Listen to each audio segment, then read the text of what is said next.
का मेरे भोले जैसा मैं न पी सकूंगा। जिस्म में वो जान है मेरी उसको नहीं पहचान है मेरी। जिस्म में वो जान है मेरी उसको नहीं पहचान है मेरी। यार मेरा क्या जाने मेरी यार मुझरा दे वो प्यार फिर जगा दे।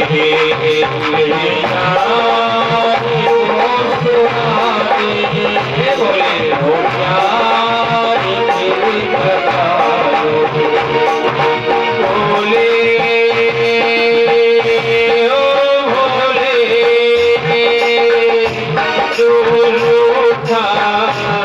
दिल टूटा तो रोता दिल टूटा मेरी यार मुस्कुरा दे वो प्यार फिर जगा दे। यार मुस्कुरा दे वो प्यार फिर जगा दे। भोले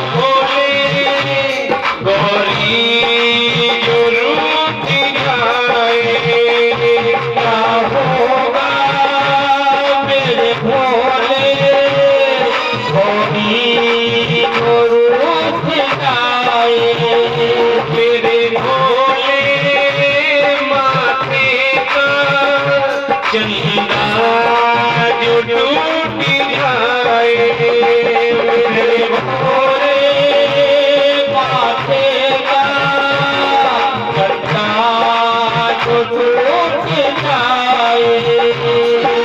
डम डम डम डम डम धुन बाजे डम डम डम फिर धुन नाचे। डम डम डम डम धुन बाजे चम चम चम चम फिर धुन नाचे। गोरा जो ना माने मेरी यार मुस्कुरा दे वो प्यार फिर जगा दे। यार मुस्कुरा दे वो प्यार फिर जगा दे। भोले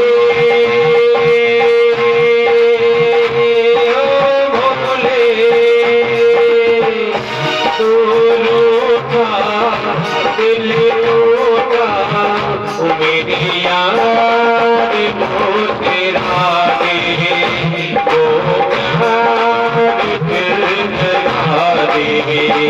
वो यार मुस्कुरा दे वो प्यार फिर जगा दे। भोले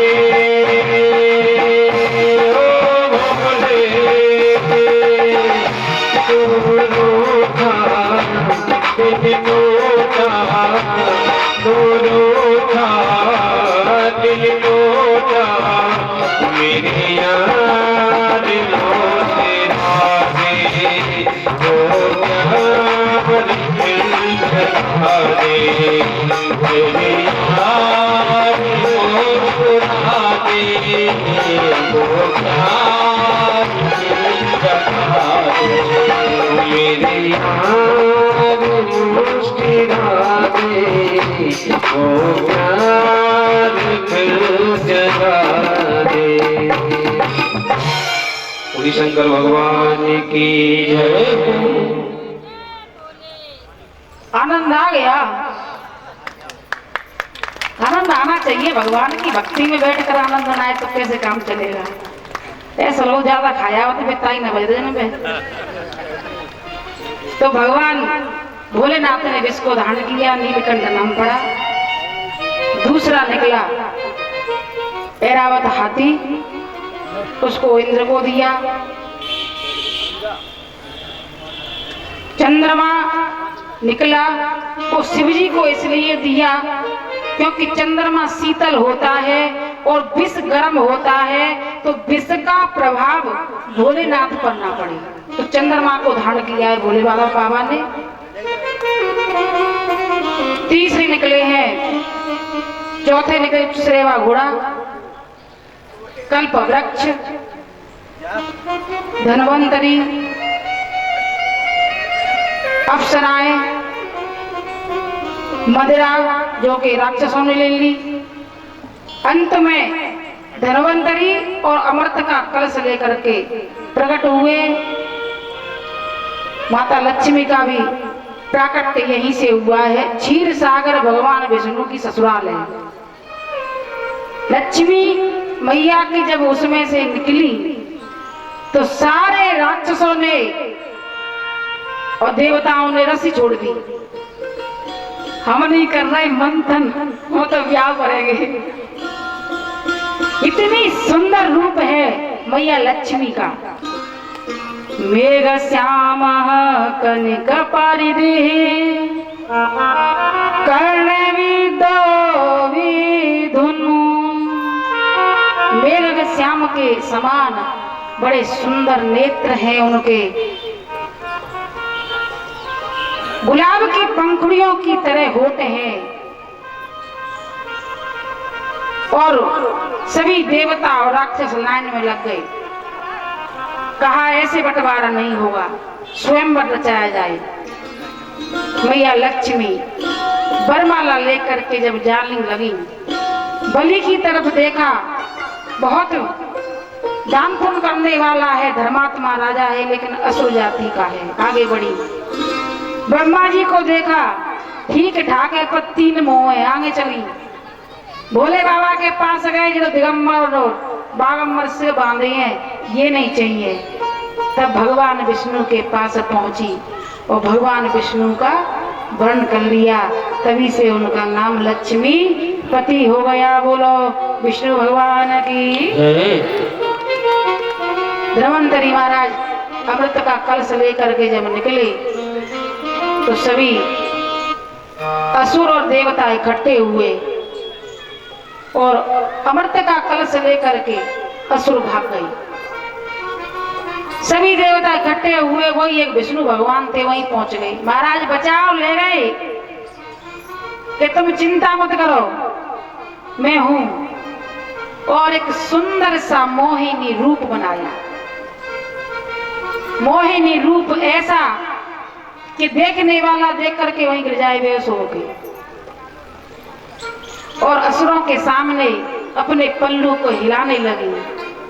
तब असुरों ने कहा कि देवी आप कहां से आई हो, और ऐसा करो जो अमृत निकला है उसका बंटवारा तुम ही कर दो। वो बोली कर तो दूंगी, लेकिन मैं कहाँ दीनहीन और ऐसे कैसे बंटवारा कर दूं मैं। कि नहीं देवी, बंटवारा आपके हाथ से होगा।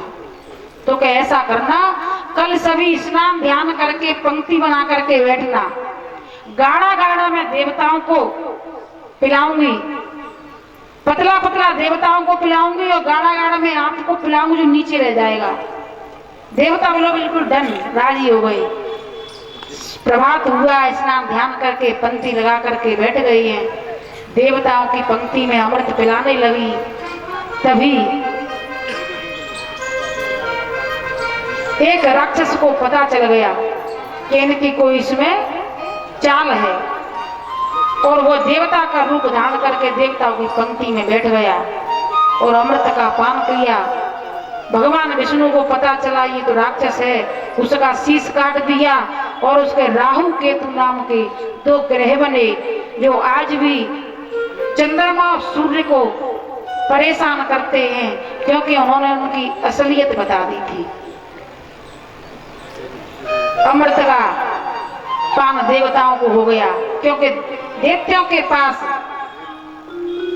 मृत संजीवनी नाम की शुक्राचार्य जी की पाक विद्या थी। जो राक्षस मर जाते थे तो पुनः जीवित हो जाते थे। देवताओं के पास अमरता आ गया, शक्ति बराबर हो गई। अब तो युद्ध होने लगा, महासंग्राम फिर पुनः होने लगा। और संग्राम होते होते देवताओं की जीत हुई।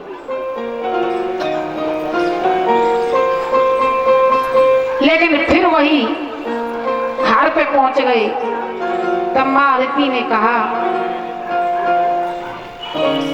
कि महाराज, मुझे कोई ऐसे पुत्र की अभिलाषा है,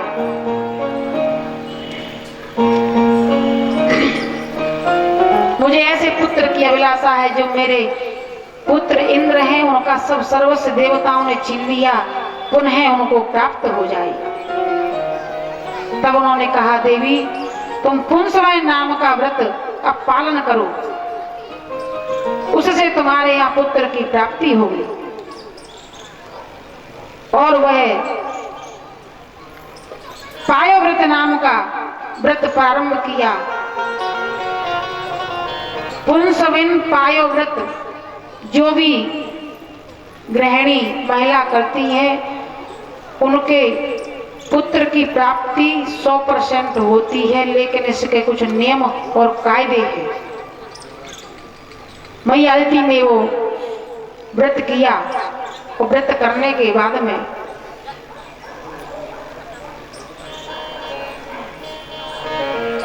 अदिति द्वारा व्रत किया। 12 दिन का व्रत था। समय व्यतीत हुआ, गर्भावस्था में आई और उनके यहाँ भाद्र पक्ष शुक्ला द्वादशी को दोपहर में भगवान वामन ने अवतार लिया। बोलो वामन भगवान की। वामन भगवान ने अवतार लिया है। मैया पार्वती, सभी देवता आए हुए हैं। सभी ने, किसी ने कमंडल, किसी ने छत्र, किसी ने दंड, किसी ने कमल, किसी ने चरण पादुका दे करके वामन ब्राह्मण छोटे से बन करके आए। और उनका जनेऊ संस्कार हुआ। और जनेऊ संस्कार होने के बाद में बृहस्पति गुरु के पास पहुंचे। बृहस्पति गुरु ने कहा कि इस दक्षिणा से कुछ नहीं होगा, मुझे तो स्वर्ग की सारी संपदा चाहिए, हमें तो तीनों लोक चाहिए। तो कि मैं तीनों लोक कैसे लाऊं? कि राजा बलि के पास जाओ और तीनों लोकों को दान में लो। और वामन भगवान छोटे से बड़ा सुंदर सा उनका मुख है, छोटे छोटे हाथ हैं, छोटे छोटे पैर हैं, गोरा सा। और बालक छत्र लेकर के जा रहा है। रास्ते में नदी पड़ी, नदी में घुसे हैं, कहीं छाता चल रहा है, कहीं कमंडल चला गया।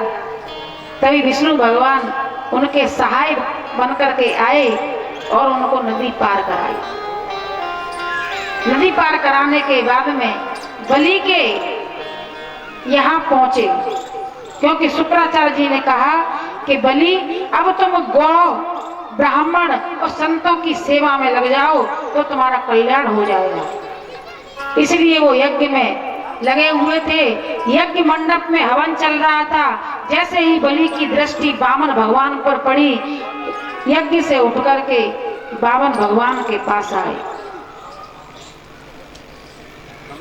त्वं देवादिविरोहणे रसाया स्तनमंचिता उदतासि नमस्त्वभ्यं पापमानं मे प्रणायस।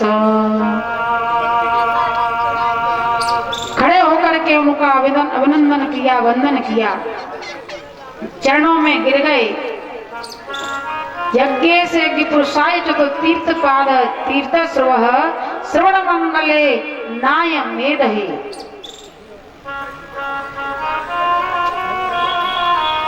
और चरणों में गिर करके उनकी दृष्टि वामन भगवान की दृष्टि से हट नहीं रही है। बड़ा सुंदर सा बालक है। दरवाजे पर पहुंचे हैं। है ब्राह्मण देवता, आप आसन ग्रहण करें। और आसन ग्रहण करने के बाद में उनको बिठाया। हरि बावन का वेश बनाए, बलि राजा के द्वारे आए। हरि बावन का वेश बनाए, बलि राजा के द्वारे आए। बलि राजा के राजा के राजा के राजा के राजा के राजा के राजा के राजा हरि बावन का वेश बनाए, बलि राजा के द्वारे आए।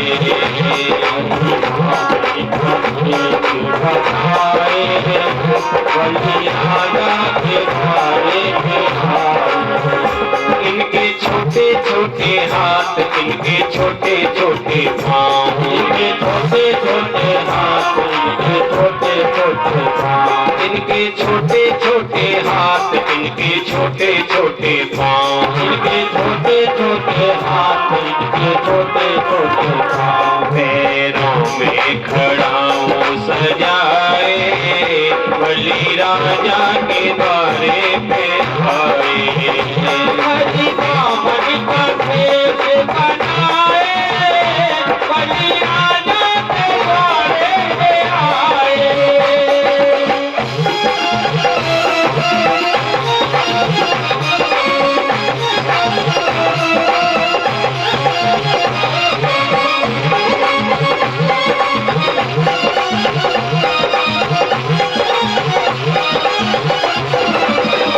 झोली कंधे धरी, गले माला पड़ी, झोली कंधे धरी, गले माला पड़ी, झोली कंधे धरी, गले माला पड़ी, झोली कंधे धरी, गले माला पड़ी। ब्रह्मचारी का वेश बनाए, बलि राजा के द्वारे पे आए। हरि बावन का वेश बनाए, बलि राजा के द्वारे पे आए।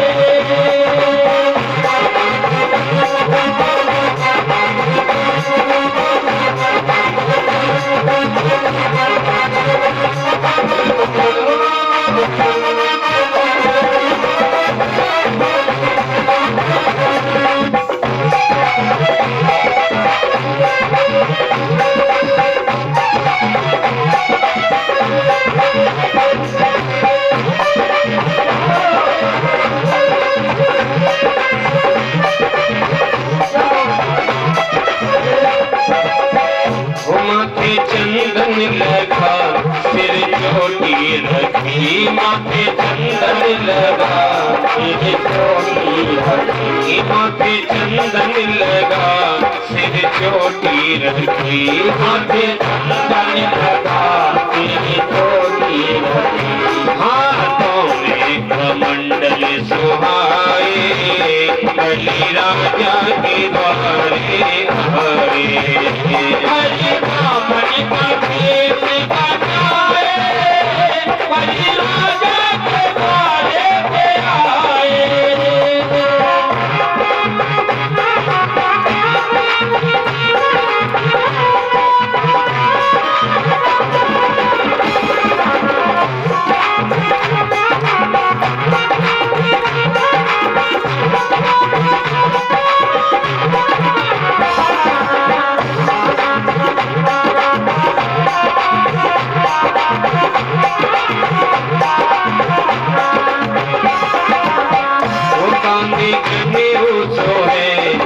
छाता सोहे, कांधे जने सोहे, हाथ छाता सोहे, कांधे जने सोहे, हाथ छाता सोहे, कांधे जने सोहे, हाथ छाता सोहे। उसे आसन बगल में दबाए, बलि राजा के द्वारे आए। हरि बावन का वेश बनाए, बलि राजा के द्वारे पे आए। हरि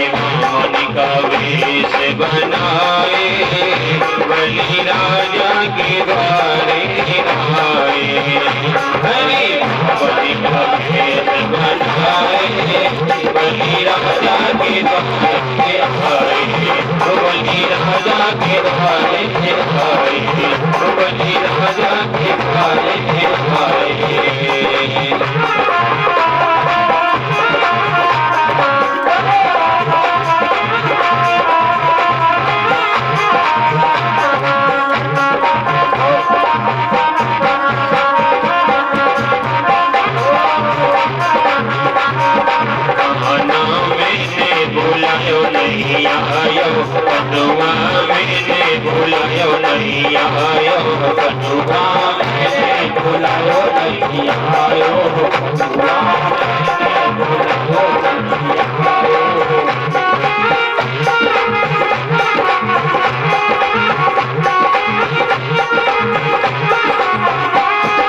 सारी सारी रात मैंने रोए रोए काटी, रोए रोए काटी, सारी रात मैंने रोए रोए काटी, रोए रोए काटी।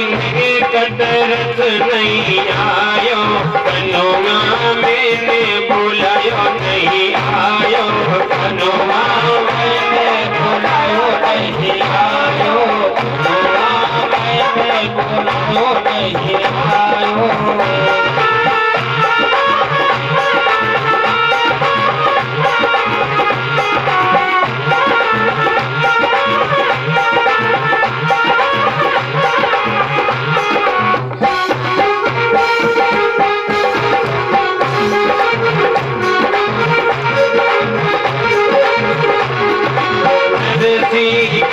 तेरो जीजा लगे तेरो फूफा लगते हैं, तेरो जीजा लगते हैं, फूफा लगते हैं। नरसी का तेरो जीजा लगे तेरो फूफा लगते हैं, नरसी का तेरो जीजा लगे तेरो फूफा लगते हैं। आहू को भात भरायो कनुआ मैंने बुलायो नहीं आयो, कनुआ मैंने बुलायो नहीं आयो।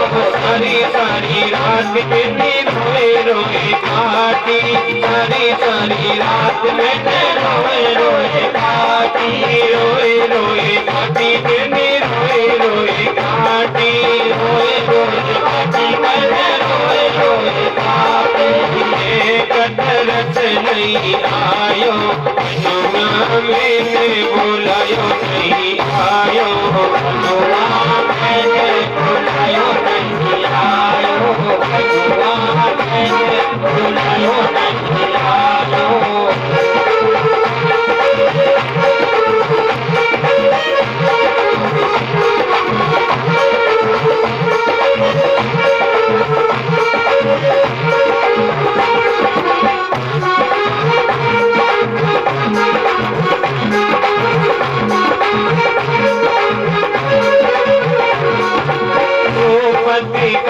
तेरी दीदी लगे तेरी बहना लगते हैं, तेरी दीदी लगे तेरी बहना लगते हैं। ओ पति का तेरी दीदी लगे तेरी बहना लगते हैं, ओ पति का तेरी दीदी लगे तेरी बहना लगते हैं। द्रौपदी का तेरी दीदी लगे तेरी बहना लगते हैं, द्रौपदी का तेरी दीदी लगे तेरी बहना लगते हैं। तेरे को अमृत बनायो कनुआ मैंने बुलायो नहीं आयो, खाना मैंने बुलायो नहीं आयो, खाना मैंने बुलायो नहीं आयो, कनुआ मैंने बुलायो नहीं आयो, कनुआ मैंने बुलायो नहीं आयो, कनुआ मैंने बुलायो नहीं आयो।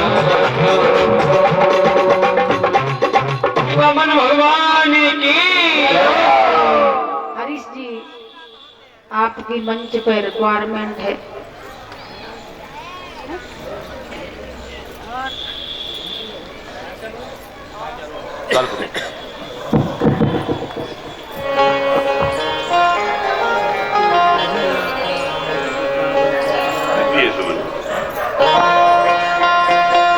हेलो, बोलिए वृंदावन बिहारी लाल की जय, बोलिए महाभारत महापुराण की जय हो, बोलिए व्यास जी महाराज की जय हो, बोलिए गुरुदेव भगवान की जय हो। सबसे पहले व्यास मंच पर विराजमान ब्रज कोकिला निर्मला शास्त्री जी के चरणों में नमन।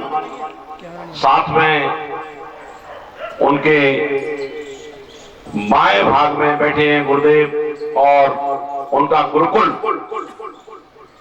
उसको मेरा सत नमन। और आप सभी जो दूर दराज से यहाँ पर भक्तजन आए हुए हैं उनको भी मेरा कोट कोट नमन।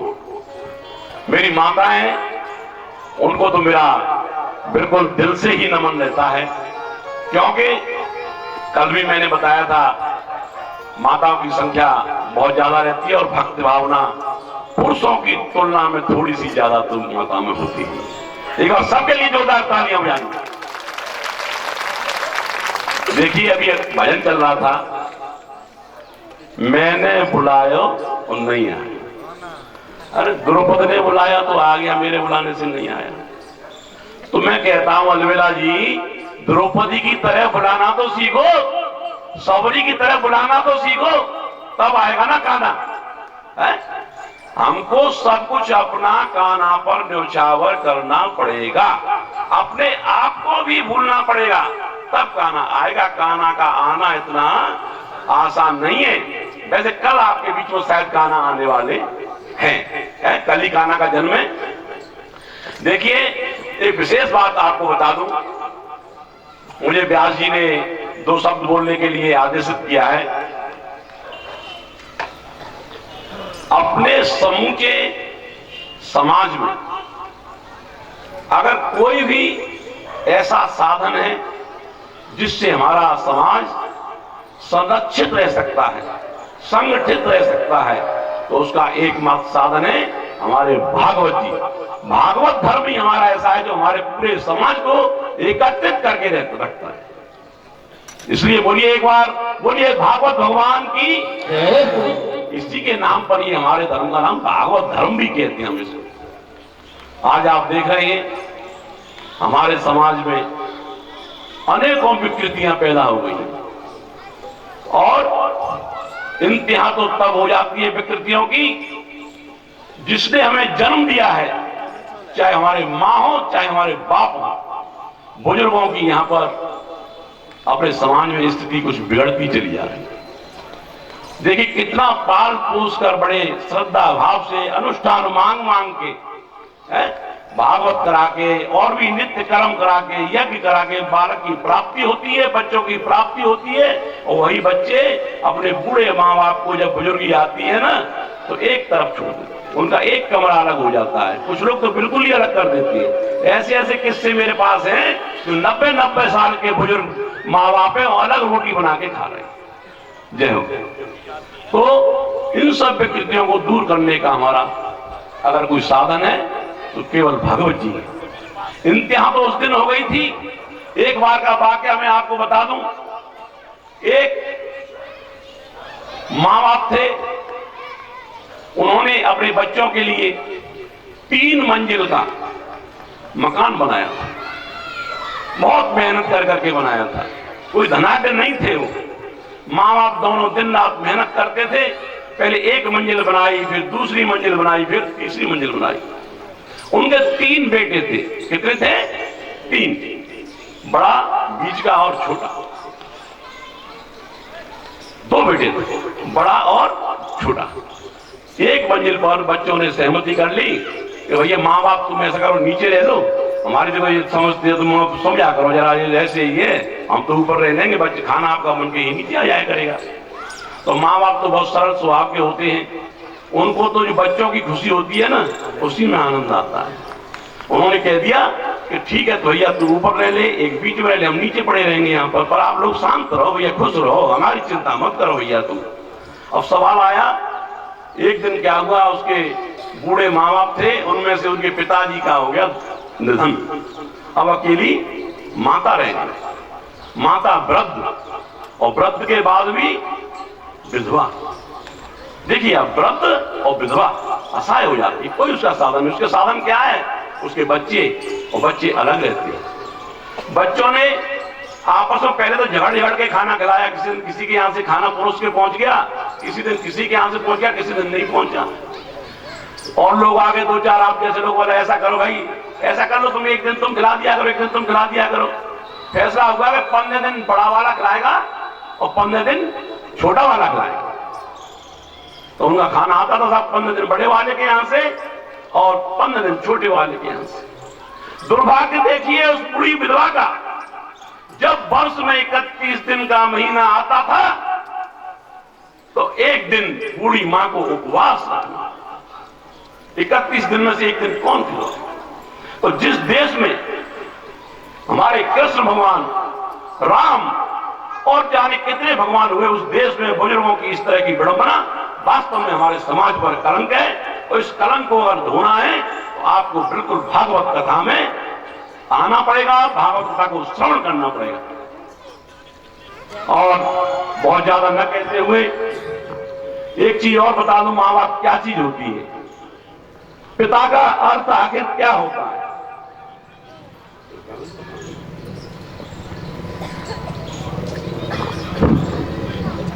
अरे बोल, पिता का क्या अर्थ होता है?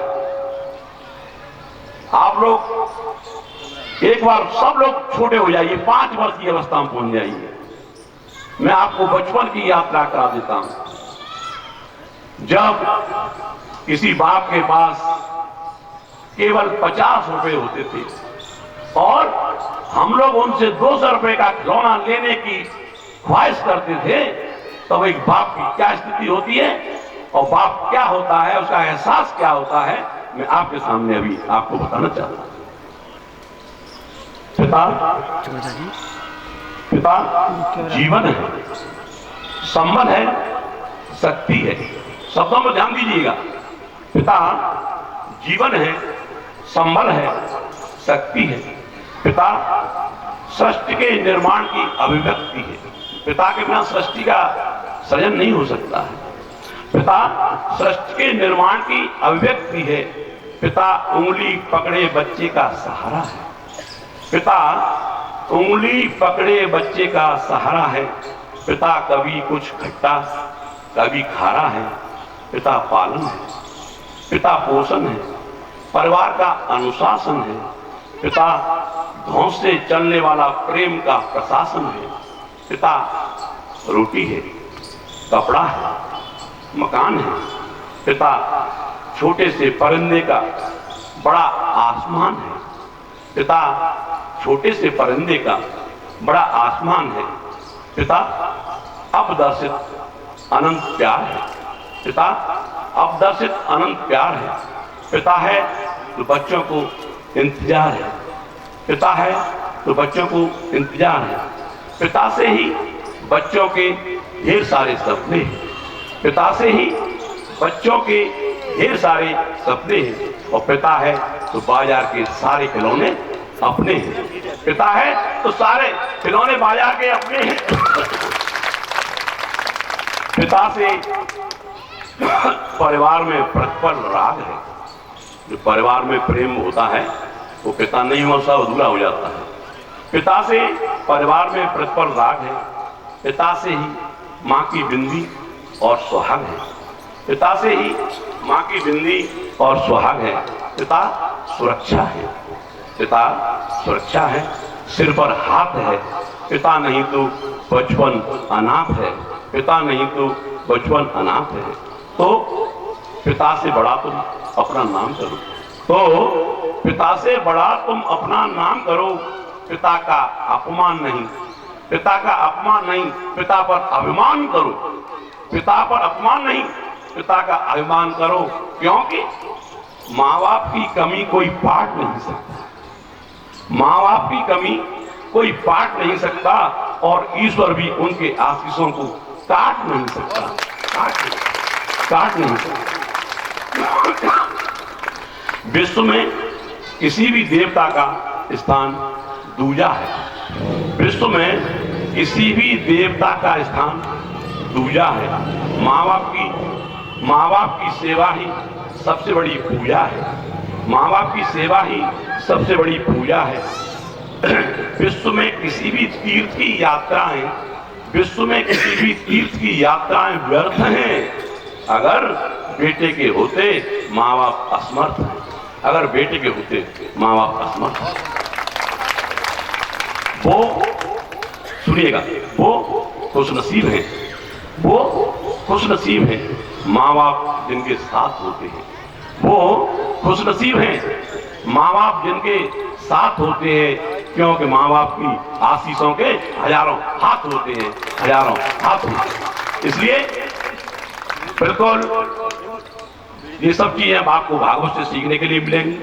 अगर भागवत में से आपने एक अंश भी सीख लिया और उसको अपने जीवन में उतार लिया तो बेड़ा पार हो जाए। बोलिए जय श्री राधे, जय श्री कृष्ण। अब मैं बहुत ज्यादा न बोलते हुए जो हमारे पास अभी तक धनराशि आई है वो आपके सामने प्रस्तुत करता हूं। एक चीज और थोड़ी सी बता दूंगा आपको, यहाँ पर बहुत बहुत विद्वत जन बैठे हुए हैं, दूर दराज से आए हुए हैं, पुरुषों की संख्या भी यहाँ पर बहुत ज्यादा है। एक छोटा सा मैं उदाहरण दे देता हूँ। ये जो दान है ये आप किसी को नहीं दे रहे हैं, ये तो भगवान का ही तो है, आपका तो सब नाम हो रहा है।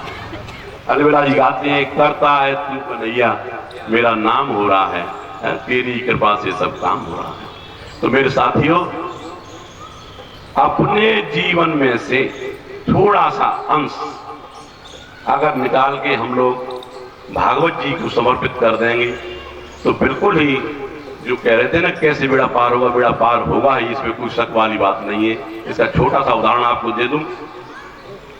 एक बार क्या हुआ, बादशाह अकबर और उनकी बेगम साहिबा आपस में बैठे बात कर रहे। बेगम साहिबा का एक भाई था, अकबर का साला, बेगम साहिबा का भाई अकबर का साला हो गया। वो बिल्कुल बेरोजगार था। तो बेगम साहिबा ने कही, साहब आपके यहाँ तो इतने बड़े बड़े कारिंदार लगे हुए हैं, आप इसको भी नौकरी दे दो, बेचारे को इसका भी जीवन यापन हो जाएगा। आपके यहाँ बीरबल तीरबल कौन कौन नवरत्न लगे हुए हैं, आप उनको तवज्जो देते, उसको तो कोई घास नहीं डालती आप।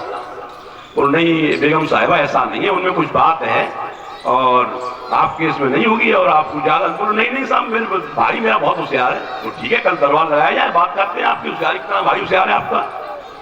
दरबार लगा, अकबर बादशाह विराजमान, साथ में बेगम साहिबा। उन्होंने बेगम साहिबा से कहा कि ऐसा करिए, अपने भाई को बुलाओ, अपने भाई को बुलाइए। वो आगे साहब जी महाराज, जेब में से 3 रुपए निकाल के उनको दे दिए। कितने दिए? 3। और उन्होंने कहा कि 1 रुपए की बल। उसने कहा कि क्या करूं साहब महाराज, इन 3 रुपए का क्या करूं? बोले आप बाजार जाइए और 1 रुपए की अब लेके आइए और 1 रुपए की तब लेके आइए और 1 रुपए की अब न तब लेके आइए। एक तो चक्कर खा के गिर गया, उसे यही नहीं मालूम पड़ा क्या अब क्या तब। फिर भी कर गया क्योंकि नौकरी पर लगना है, कोशिश करी, दौड़ा दौड़ा गया। सुबह से शाम तक वो वही दुकानों पर गया, धक्का खाता खाता चला आया। कहीं से ना उसे अब मिली ना तब मिली, ना तब मिली। तो लौट के आ गया, हाँ भाई क्या हुआ? बोले साहब मोह तो मिली ना साहब, अब मैं तो सब जगह गए हो, कई दुकानों में ढूंढ आयो और मोह ना काम नहीं साहब। तो वन देख लिया बेगम साहिबा, आपका भाई कितना होशियार है। बोले हाँ बात तो सही है साहब। बोले आए बीरबल इधर आइए। मर्जी महाराज आदेश। बोले साहब ये 3 रुपए ले जाइए, 1 रुपए की अब लेके आइए, 1 रुपए की तब लेके आइए, 1 रुपए की अब तब लेके आइए। तो जी महाराज आया अभी 1 घंटे में आ रहा हूं साहब। 3 रुपए लेके गया। सबसे पहले तो पहुंचा साहब देवी राम की मिठाई की दुकान पे, उसने 1 रुपया उसको दिया और 1 बर्फी ली और जेब में रख ली। दूसरा रुपया, भागवत जी हो रही थी हमारी यहाँ पर इंदिरापुरम में, तो 1 रुपया उन्होंने वहां पर अर्पण कर दिया। और 1 रुपया, एक मेला लगा हुआ था उसमें डिस्को पार्टी हो रही थी, तो 1 रुपया उसको वहां पे जाके दिया है। और तुरंत 1 डेढ़ 2 घंटे में हाजिर। बोले हाँ भाई बीरबल क्या हुआ? बोले साहब हो गया काम आपका। बोले क्या करके लाया है, क्या लेके आया बताइए। बोले साहब 1 रुपए की लो साहब ये बर्फी। बोले क्या दिमाग खराब हो गया, मैंने तो अब मंगाई थी। बोले ये आपकी अब है। बोले अब कैसे है? बोले अब इसको खाओ और पेट भर लो, तो ये हो गई आपकी 1 रुपए की अब। और साहब दूसरे रुपए का क्या किया तुमने? बोले साहब 1 रुपए दूसरा जो रुपया था वो हमारी निर्मला शास्त्री जी की भागवत कथा चल रही थी, वहां पर चढ़ाया आया। तो वाले वो क्या है, वो आपका तब है, तो उसके लिए तब को दे के आए। और क्या किया आपने 30 रुपए का? तो साहब गए, जिसको पार्टी हो रही थी, वहां पे एक नृत्यांगना नाच रही थी, उसको जाके मैंने उसको दे दिया। तो वो किसी मतलब ना वो अब है और ना वो तब है। तो आइए अपने तब को सुधारें और बढ़ चढ़कर इस कथा को यादगार बनाएं। इसी शब्दों के साथ मैं अपनी वाणी को विराम दूंगा। केवल जो धन आया है वो आपको मैं यहाँ पर बोलना चाह रहा हूं आपके सामने। 1000 रुपए मोहन पारासर जी, इन्होंने प्रदान किया है। 50 किलो आटा शिवशंकर पचौरी साहब, ये मेरे से परशुराम नगर के, बहुत बहुत धन्यवाद। शिवचरण पूजा, शिवशंकर है क्या है, शिवचरण पचौरी साहब, शिवचरण पुजारी साहब, पचौरी साहब। और 1100 रुपए इंजीनियर हरीश शर्मा जी, इन्होंने प्रदान किए, 35 घेड़ा वाले, बहुत बहुत धन्यवाद। 1000 रुपए सुशीला देवी इंदिरापुरम, ये 28 नंबर मकान इन्होंने प्रदान किया है। 1100 रुपए अवधेश पांडे जी इंदिरापुरम के, बहुत बहुत धन्यवाद सभी के लिए। और 10 किलो आटा, 1 थैली रिफाइंड, ये गुप्त दान में आया है। और राधे श्याम शर्मा जी ने 20 किलो आटा दिया है और चावल 4 किलो और नमक भी दिया है साहब, इन्होंने रिफाइंड भी कर दिया, पूरा भंडारा तैयार कर दिया है, बहुत बहुत धन्यवाद। चीनी भी दी है, चीनी 4 किलो चीनी दी है। और 200 रुपए हमारे यतेंद्र चौहान साहब भी बैठे हुए हैं, इन्होंने प्रदान किया। एक बार सबके लिए जोरदार ताली।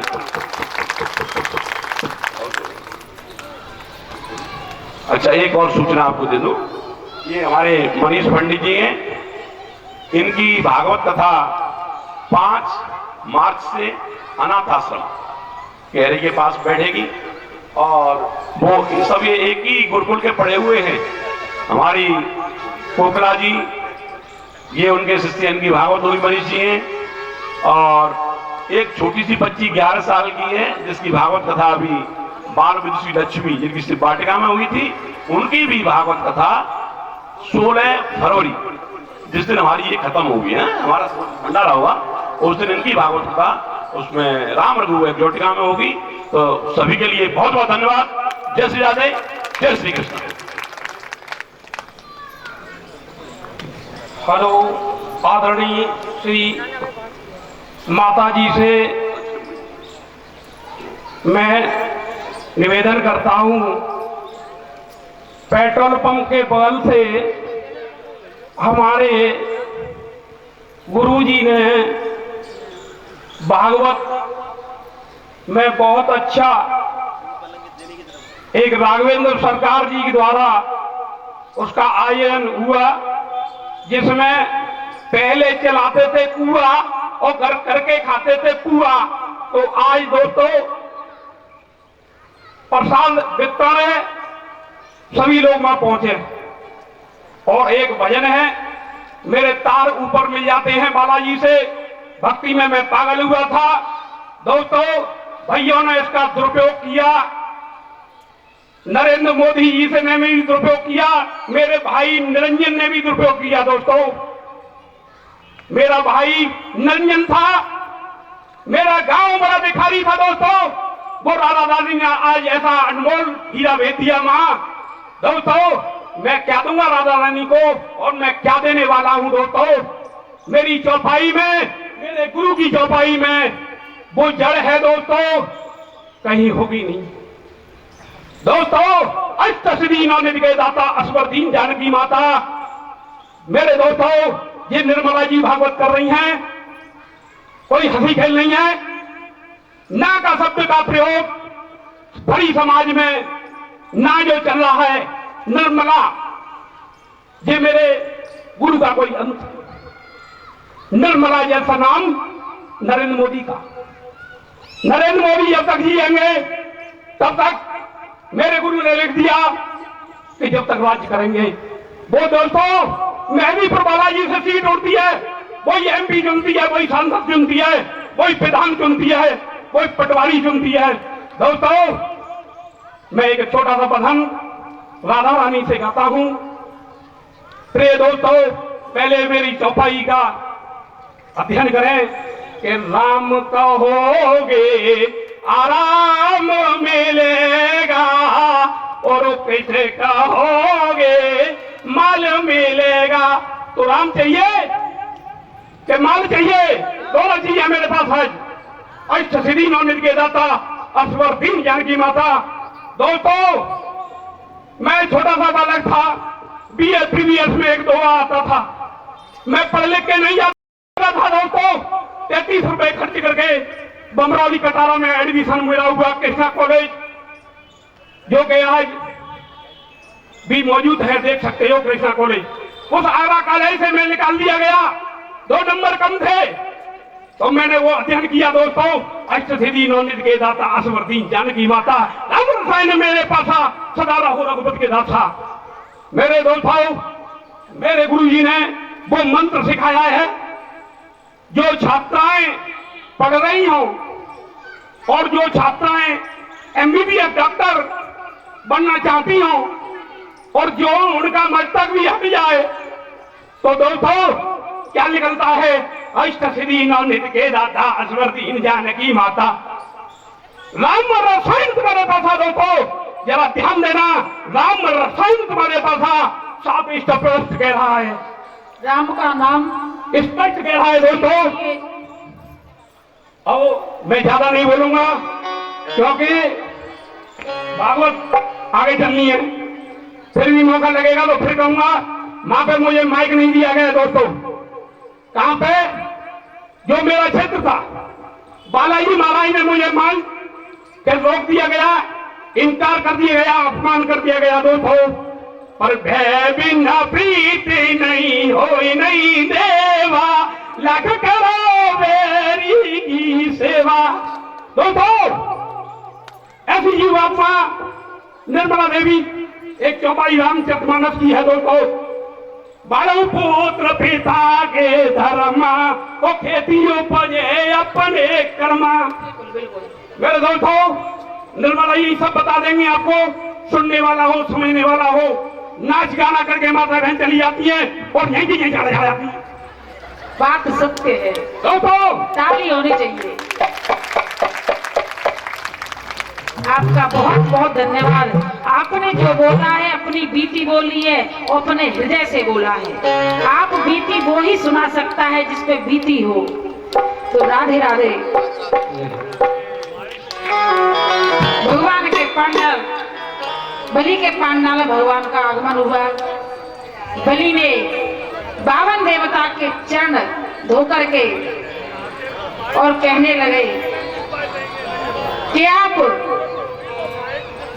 क्या चाहते हैं, आप क्या मैं दूं आपको? तब कहा राजन, हमें तो सिर्फ 3 पग भूमि की आवश्यकता है। तथा न पेय मुतवा कन्या। बलि बोले, अरे 3 पग भूमि से क्या करोगे? मैं तो तुम्हारा विवाह एक ब्राह्मणी से कराऊंगा। 3 पग भूमि में आप क्या करोगे? अगर आपकी शादी हो गई, आपके बच्चों को कहाँ रखेंगे? कैसे अपने बच्चों को पढ़ाएंगे लिखाएंगे? वामन भगवान बोले, देखो भाई, मुझे तो पदान तीर्ण सिद्धेंद्र संमितान पदापम, मुझे सिर्फ 3 पग भूमि की आवश्यकता है, इससे ज्यादा और मुझे कुछ चाहिए नहीं। बलि बोले, मैं आपके लिए घर बनवा दूंगा, आपके बच्चों के लिए एक अच्छा सा आश्रम पढ़ने के लिए बनवा दूंगा, और बताइए और क्या चाहिए? क्योंकि मैं झूठ नहीं बोलता हूँ, मैं जो कहता हूँ सत्य कहता हूँ। स्त्री सुनर्म विवाहे च प्रत्यर्थ प्राण संकटे, गो ब्राह्मणे हिंसायम नामृतम सया जुगुप्सितम। अगर कहीं किसी कन्या का विवाह हो रहा हो, उसमें बाजी मारना तो पाप है, लेकिन किसी के प्राण संकट में हो और तब झूठ बोले तो वो पाप हमें लगता नहीं है।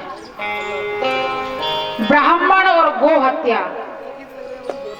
इनको बचाने के लिए अगर हम झूठ बोलते हैं तो वो हमें पाप नहीं लगता है, इसलिए मैं आपसे झूठ नहीं बोल रहा हूँ।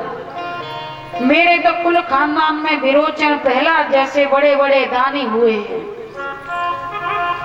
आप कुछ और मांगिए, राज्य दे दूं, गांव के गांव दे दूं। आप तीन भूमि जो मांग रहे हैं, 3 पग भूमि, उससे आप क्या करेंगे? कि नहीं बलि महाराज, मुझे तो सिर्फ 3 पग भूमि की ही आवश्यकता है और मुझे कुछ चाहिए नहीं। तब बामन भगवान से उनके गुरु शुक्राचार्य जी समझा रहे हैं, देखो बलि, ये हो न हो छलिया विष्णु है और मेरा कहना तुम मान लो। ये बेस बना करके तुमसे सारा सर्वस्व ले जाएगा और तुम हाथ मलते रह जाओगे।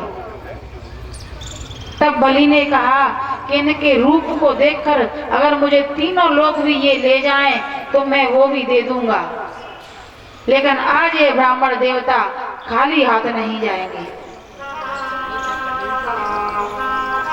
तो बोले आप संकल्प करिए, संकल्प के बिना दान नहीं होता है। तो जैसे ही गंगा सागर में संकल्प करने के लिए जल भरा तो टोंटी में आकर के शुक्राचार्य जी आंख लगा के बैठ गए। जब पानी नहीं निकलेगा तो संकल्प हुआ कैसे? भगवान ही बड़े होशियार थे, उन्होंने आसन से कुशा निकाली और गंगा सागर की टोंटी में डाल दी। शुक्राचार्य की एक आंख छूट गई और शुक्राचार्य जी वहां से भागे। भगवान ने 2 लोगों की आंखें फोड़ी है, एक तो जयंती की जो भगवान श्री राम की पत्नी के चरणों में चोंच मार के चला गया था। तब भगवान राम ने एक कुशा फेंकी और जयंती की आंखों में लगी। जब से कौवा जो कहते हैं ना काना होता है, और एक आंख फोड़ी शुक्राचार्य जी ने। शुक्राचार्य जी चले गए और उन्होंने संकल्प ले लिया कि मैं 3 पग भूमि आपको देने के लिए तैयार हूं। और जैसे ही 3 पग भूमि का संकल्प लिया तो एवं सप्तः सब गुरुणा सत्यान्न चले तो महान वामनाय ददावे नार्च तलोक पूर्वकम। भगवान ने संकल्प लेते ही अपना शरीर बढ़ाया। जो दंड हाथ में लगा था, इतना बड़ा शरीर बढ़ाया के पूरे स्वर्ग में पहुंच गए। स्वर्ग और धरती अपने अधीन हो गई। अब बोले मैं तीसरा पग कहाँ रखूं वो मुझे तू बता। बलि की पत्नी ने विचार किया था, जब जैसे ही भगवान का आगमन हुआ, ऐसा अगर पुत्र मेरे हो तो मैं उससे दूध पिलाने की इच्छा है। भगवान ने कहा तथास्तु। और जब तीसरा पग रखने की कही थी तो वामन भगवान ने बलि के ब्रह्मपाश से बांध दिया। तो देख करके बोली अगर ऐसा पुत्र मेरे हुआ तो मैं तो विश्व में जहर पिलाकर मार दूंगी। भगवान ने फिर कहा तथास्तु। और तभी बलि ने कहा प्रभु आप तीसरा चरण मेरे सर पर रख लीजिए। और जैसे ही भगवान ने तीसरा चरण बलि के सर पर रखा तो सुतह तल में चले गए। तीनों लोगों के अधिपति हो गए। भगवान कहने लगे हे बलि, छलने तो मैं तुझे आया, लेकिन तूने तो मुझे छल लिया। मांग क्या वरदान मांगता है? कि मैं ये वरदान मांगता हूँ कि जब भी मेरा आवागमन हो मुझे आपके दर्शन मेरे दरवाजे पे होने चाहिए। भगवान बोले तथास्तु। और द्वारपाल बन करके रहने लगे। उधर मैया लक्ष्मी अपने पति को ढूंढ रही है, हमारे पति कहाँ चले गए। नारद जी को फोन लगाया, नारद जी कहाँ हो। नारद जी दौड़े दौड़े आए, देवी आपके पति की तो नौकरी लग गई और बिगर पेमेंट परमानेंट नौकरी कर रहे हैं बलि महाराज के दरवाजे पे। तो के अब क्या करूं? कि सावन का महीना है, एक कलावा लेकर के जाओ और बलि के हाथ में बांधना और बदले में अपने पति को ले आना। मैया बलि के दरवाजे पर पहुंची है। अब मैया की निगाह विष्णु भगवान पर है, देख रही है बलि को। बलि के मन में विचार आया तो दारकारी है पूरी, यहाँ अकेली कारो ना पूरी दारकारी है। तब बोले, देवी आप कौन? छोटे भैया तेरे द्वार बहना बड़ी दूर से आई। छोटे भैया तेरे द्वार बहना बड़ी दूर से आई। बहना बड़ी दूर से आई। दीदी बड़ी दूर से आई। दीदी बड़ी दूर से आई। छोटे भैया तेरे द्वार बहना बड़ी दूर से आई। छोटे भैया तेरे द्वार बहना बड़ी दूर से आई।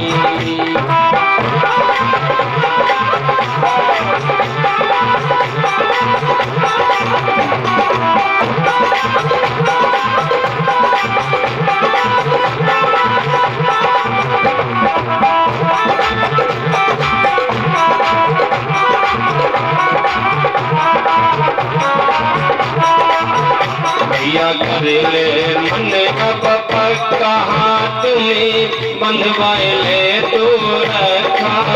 भैया कर ले पक्का हाथ में बंधवाए ले तो रखा। भैया कर ले मन अब पक्का हाथ में बंधवाए ले तो रखा। भैया कर ले पक्का हाथ में मेरी बिनती बारंबार बहना बड़ी दूर से आई। होने भैया तेरे द्वार बहना बड़ी दूर से आई।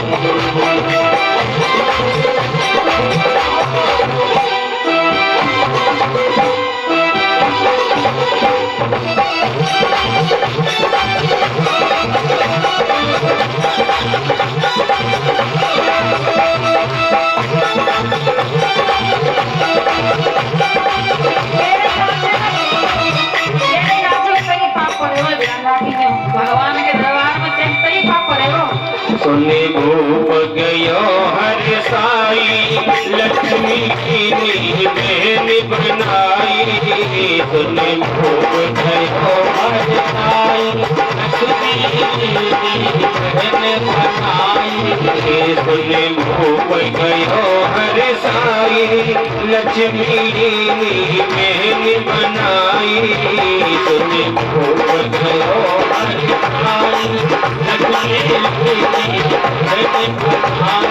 जाने दीदी भुजा पसारे बहना बड़ी दूर से आई।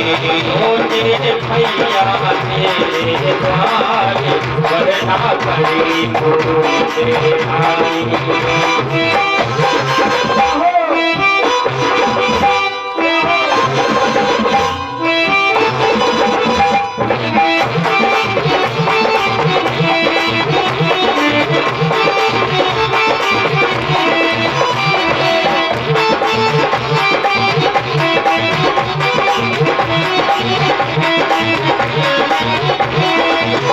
तेरे मन में जो कछुआवे बिना मुँह मानो बर पावे। तेरे मन में हो कछुआवे बहना मुँह मानो बर पावे। पहले बहनों को मुंह मांगा मिल जाता था, लेकिन आज की बहनें सोचती हैं कहीं भाभी नाराज ना हो जाए, भैया कुछ दे देते हैं। भैया भी छुपक छुप के देते। अपनी भाभी से मत कहना, चिंता मत कर तुम, मैं हूं तब तक, भाभी से मत बताना। बस भाभी से इतने डरने लगे भैया, पता नहीं क्या होगा इस देश का। पता भाभियों से भैया डरते हैं अपनी दीदी को देने में, लेकिन बलि ने कह दिया चिंता मत कर, जो चाहिए मुंह मांगा वरदान मांग ले। और मुंह मांगा मिला भी कौन? स्वयं परमात्मा। मन में जो कछुआवे कहना मुंह मांगा बदे पावे, जो कुछ आवे कहना मुंह मांगा बदे पावे। हो कहना कहने वचन जावे, दीदी बड़ी दूर से आई होते पिया मेरे पास, करना बड़ी दूर से आई। कहना दी दूर से आई, दीदी बड़ी दूर से आई, दीदी दूर से आई, दीदी बड़ी दूर से आई। छोटे भैया तेरे बारे कहना दी दूर से आई, छोटे भैया तेरे बारे कहना बड़ी दूर से आई। छोटे भैया तेरे बारे कहना बड़ी दूर से आई। बोली वामन भगवान की। और मैया लक्ष्मी ने बलि के हाथ में राखी बांधी। उस दिन से हमारे यहाँ रक्षाबंधन का त्योहार मनाया जाता है। और भगवान ने कहा कि मैं एक रूप में तुम्हारे यहाँ पहरेदारी करूंगा और दूसरे रूप में वैकुंठ में रहूंगा। श्री सुखदेव जी बोले, हैं परीक्षित, इस प्रकार मैंने तुम्हें परमात्मा के अद्भुत लीलाओं का वर्णन कराया है। परमात्मा जगत के कल्याण हेतु नरसिंह बने, 12 बने, कई अवतार लिए। अब मैं तुम्हें आगे की कथाओं में ले चलता हूं। एक बार सुदम्न नाम के जो राजा थे,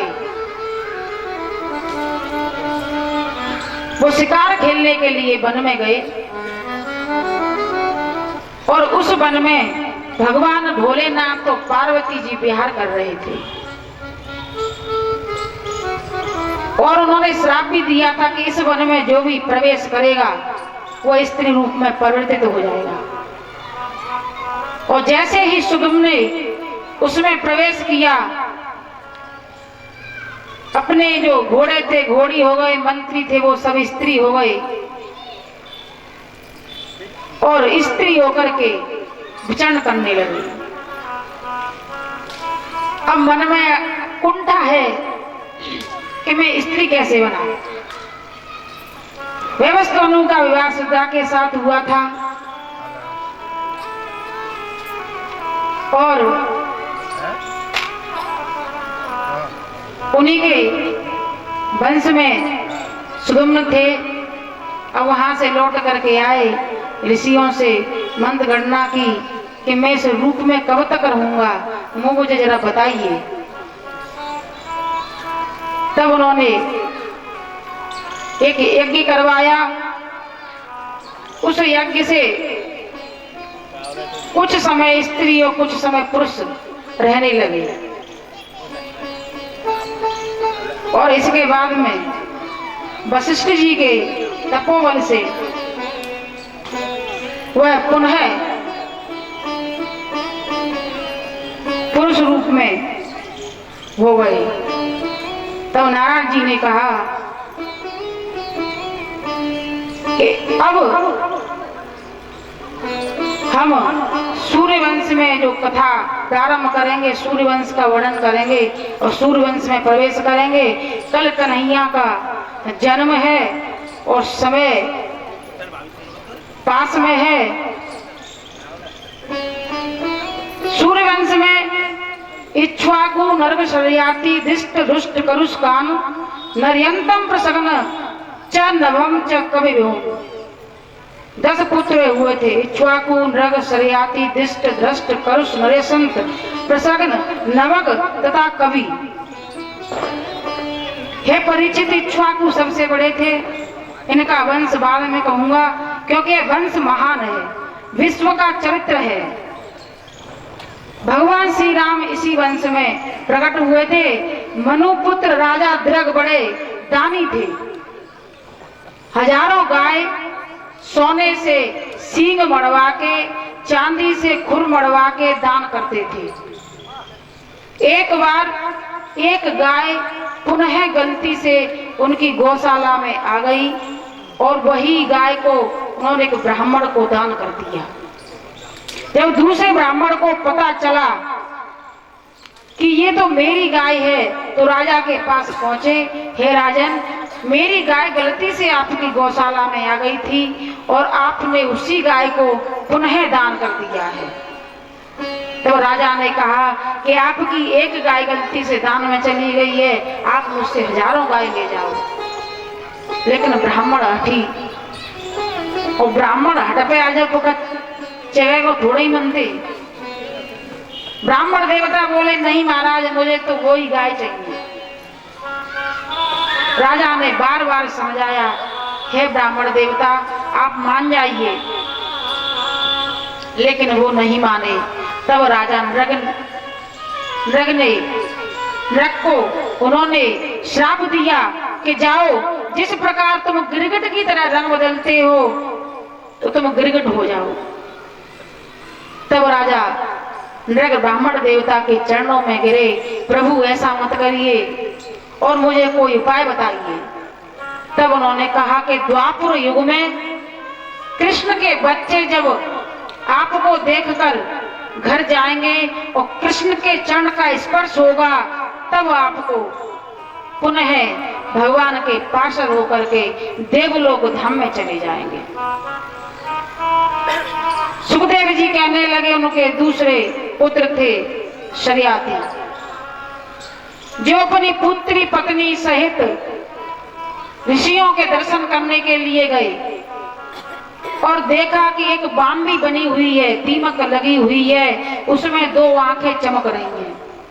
पुत्री अनजान थी, उसने जाकर के कुशा डाल दी, उसकी दोनों आंखें फूट गई। और वो बाम्बी जो थी, उसमें च्यवन ऋषि तपस्या कर रहे थे। जब राजा को पता चला कि हे पुत्री, तूने क्या कर दिया, एक संत की आंखें फोड़ दी, उनके चरणों में गिर करके वंदन प्रणाम किया और अपनी पुत्री का विवाह उनके साथ कर दिया। पुत्री की उम्र 16 से 20 और च्यवन ऋषि थे, हजारों वर्ष के। विवाह करके अपने आश्रम में रहने लगे। महाराज शर्याती अपने घर आए।